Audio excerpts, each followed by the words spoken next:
Hi again, folks. How you all doing? So I'm on record as saying that I expected to be able to run trains on the new layout by the end of April. Well, this is the last day of April, and I'm going to run the very first trains around the new layout. I've completed the two main loops. Go right round over the viaduct, over what will be the removable section. So I've got my two main loops done. This passing loop area is kind of done. That's gone off script. I've done something different there than what's on the plan. I'll talk about that in a moment or two. I've still to do the end-to-end section around the outside there. That's still to get done, and all the sidings have still to be built. But basically I want to get the two main loops fixed in place, the points motorised, get all the droppers in, and most importantly get this lift out section sorted, because at the moment I'm having to crawl under and it's literally a pain in the neck, so I don't want to be doing that for much longer. So I need to get that sorted as a priority. So yeah, there we go, we're done. Yeah, I went a wee bit off script here. Wait a minute, get my plan. So there was the original plan, and the idea was to have the engine shed siding there, which I've got, and these two sidings here, and this kind of passing loop running through there. But the removable section on here is a lot longer than I've actually built it. I've only built this removable section, just enough, to keep the weight down. So this join here on this plan would run through those points there. So that was no good. And I was never keen on these sidings anyway, so I've been backed up onto this one. So I've redesigned it like that. So I've got 2 points here. This will come round as part of the passing loop. And we've got 2 sidings going in there. So that'll work. I'm quite happy with that. The rest of it's pretty much according to the plan. Slight difference here on the plan. This seemed to loop round a bit different. I had some flexible track, but it's actually going to work out a bit more straightforward than that. Yeah, it'll be fine. So yeah, dead pleased that it's pretty much worked out according to plan. So I've got droppers for each of the main loops in here at the moment, just the one. I will have others throughout the layout, but at the moment I just got these in place, and I've wired up the controller just to see how trains run around the layout. It'll be a good test to see if there's any issue with any levelling, or if there's any connection issues with any of the joints. Just having the single input on the track will highlight any connection issues. So without further ado, we'll run the first trains. Maud here was the last train to run on my old layout, so she's going to get the privilege of being the first one round, and my B1 here that I bought at Model Rail Scotland will join it. It's only been round the test loop, so it's getting a proper run today, hopefully, and pulling coaches for the first time. Okay, here we go, the first train round the layout, hopefully.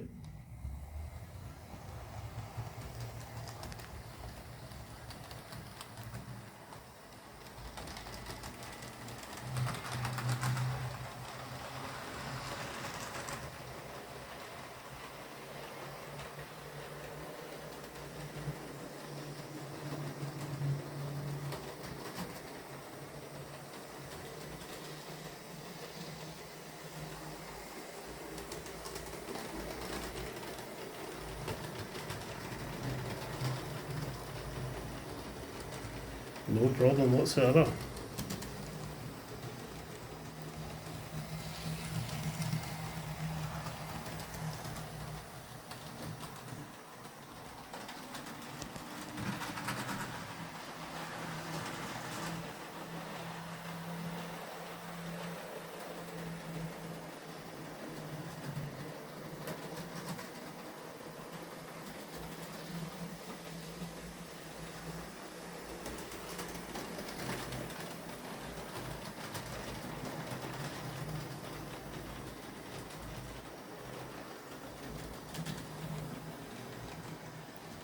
Okay, let's test the other line with the B1.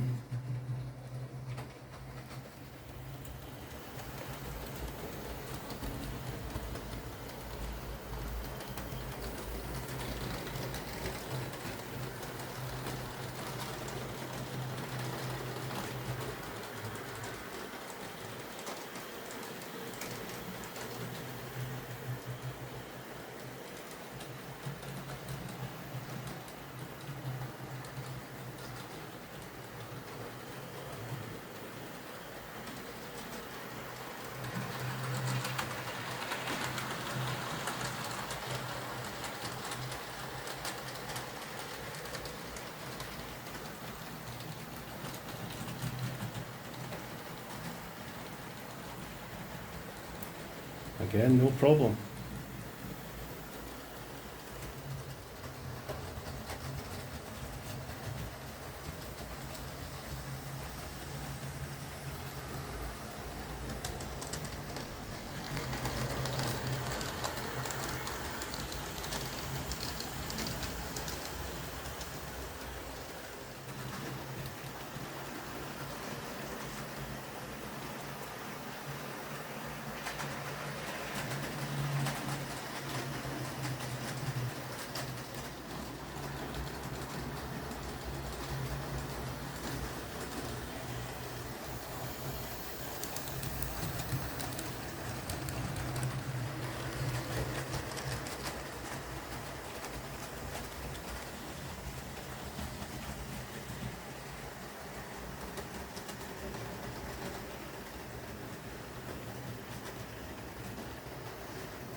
So there we go, that's a success. They're running perfectly. It doesn't seem to be any speed up or slow down at any point of the track, no hesitations.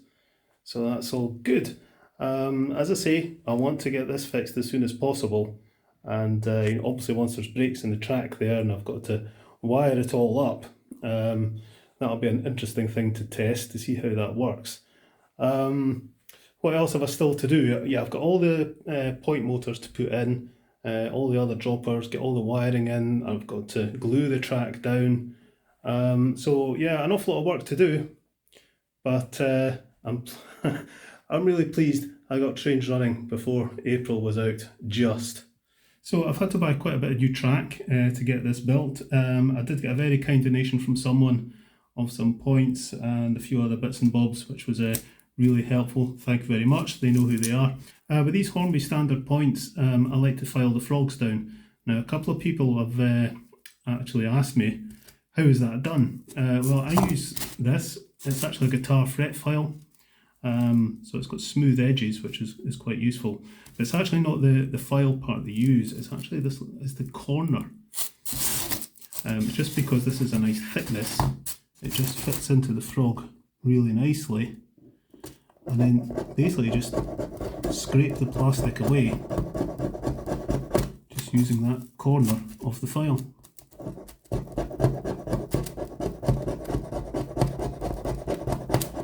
And I'll take it down really as far as it'll go. And it just means that older locomotive wheels, like old Triangle locomotives and that, will be able to go through the frog without jumping. I don't know why Hornby make these frogs quite so shallow. I guess they really want you to buy new locomotives, don't they?